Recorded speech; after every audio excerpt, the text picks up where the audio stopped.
সব সময় সবার কাছে গল্প শুনি, সেই গল্পটাকেই নিজের চোখে দেখার জন্য আজকে চলে গিয়েছিলাম মানিকোড়া। হ্যালো ফ্রেন্ডস, আমি রিয়া মণ্ডল চলে আসলাম নতুন একটা ব্লগ ভিডিও নিয়ে। তো চলো আগে রেডি হয়ে আসি। এটা হচ্ছে আমার ফাইনাল লুক। তো তোমরা অবশ্যই কমেন্টে জানিও কেমন লাগছে। তোমরা প্রথমে তো জেনেই গেলে আমি আজকে কোথায় যাচ্ছি। তো আজকে সেখানে যাচ্ছি ফার্স্ট টাইম। সবার মুখে গল্প শুনি, সেই গল্পটাই আজকে দেখবো যে কেমন কি। তো তোমাদের সাথেও সেটা শেয়ার করব।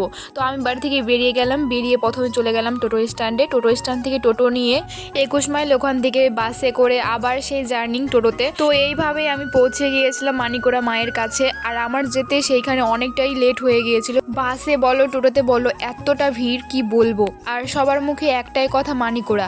তো যাই হোক, অনেক ভক্তরা কিন্তু যাচ্ছিল মানিকোড়াতে। আর আমি গিয়েছিলাম কালী পুজোর ঠিক পরের দিন। এইটা হচ্ছে মেন গেট, এখান দিয়ে ঢুকতে হয়। আর রাত্রেবেলা তো প্রচুর ভিড় হয়। আমি গিয়েছিলাম দুপুরবেলা। তো দুপুরবেলা তবুও মন্দিরের সাইড দিয়ে ভিড় ছিল, কিন্তু দোকানগুলো একটু ফাঁকাই ছিল। আমার সেরকম কোনো প্ল্যান ছিল না কিভাবে এখানে ভোগ দিতে হয়, সেটাও আমি জানতাম না।